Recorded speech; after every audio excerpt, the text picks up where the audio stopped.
दोस्तों,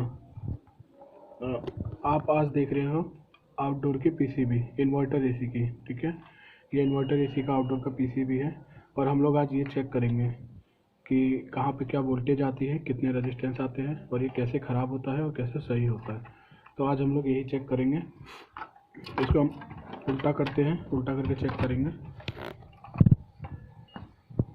देखिए, आपका जो ये पहला पॉइंट है, इसको कहते हैं हम लोग SMPS, switch mode power supply. ठीक है, कभी भी जो सप्लाई आती है वो सबसे पहले सप्लाई यहीं पर आएगी एसी में, आउटडोर के पीसीबी में।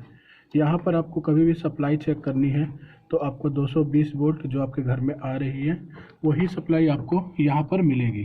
ठीक है, उसके बाद जब हम यहाँ से आगे जाएंगे तब हम जाते हैं ब्रिज रेक्टिफायर पे, जो कि यहाँ पर है ब्रिज रेक्टिफायर। ब्रिज रेक्टिफायर का काम क्या होता है? एसी वोल्ट को डीसी में कन्वर्ट करना।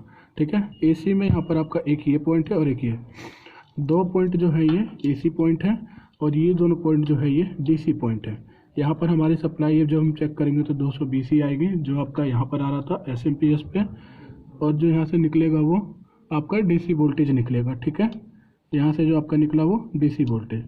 अब आपके पूरे सिस्टम में जहाँ भी सप्लाई जा रही है वो सब डीसी वोल्टेज में जा रही है। उसके बाद हम लोग यहाँ पे चेक करेंगे रिएक्टर पे। रिएक्टर पे हम दो तरीक़ों से चेक कर सकते हैं। एक कोल्ड टेस्टिंग में आप इसकी कंटिन्यूटी चेक कर सकते हो, और एक आप इसको चेक कर सकते हो लाइव टेस्टिंग में आप एक पॉइंट पॉजिटिव पे रखोगे और एक पॉइंट आप इसके नेगेटिव पे रखोगे तो आपको यहाँ पे वोल्टेज दिखेगा चालू कंडीशन में। तो आप ऐसे करके ये भी चेक कर सकते हो। रिएक्टर, इसका काम जो होता है, नॉर्मली जो सप्लाई होती है उसके अंदर जो हमिंग साउंड होता है उसको कंट्रोल करने के लिए होता है। उसके बाद आपका जब रिएक्टर से सप्लाई निकलेगा तो वो आएगा आपका कैपेसिटर पे। कैपेसिटर को हम लोग इसके आउटडोर के अंदर जब लगाते हैं तो इसको हम लोग फिल्टर के नाम से भी जानते हैं।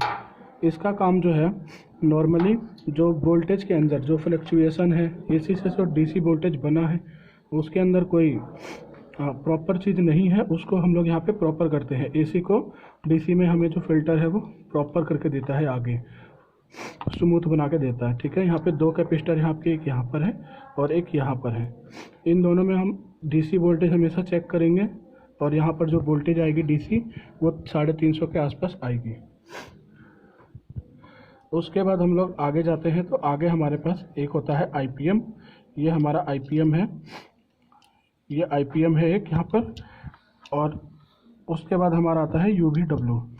तो यही आपकी वोल्टेज जब IPM में आती है तो ये फ्रीक्वेंसी में बदल जाती है। जो फ्रीक्वेंसी में बदलने के बाद आपका U, V और W पे सप्लाई जाता है, जिससे हमारा कंप्रेसर जो है स्टार्ट होता है, चलता है।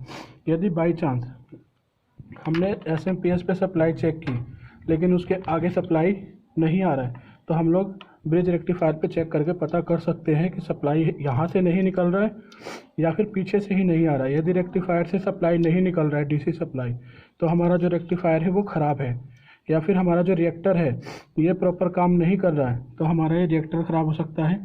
या फिर कैपेसिटर हमारे पास दो है, यदि कैपेसिटर ख़राब हो सकता है तब भी हमें ये यहाँ पे हमें वोल्टेज चेक करके पता चल जाएगा।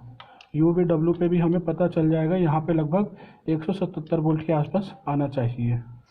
तो ऐसे हम लोग आउटडोर की पूरी पीसीबी चेक कर सकते हैं इन्वर्टर एसी की। ठीक है दोस्तों, धन्यवाद।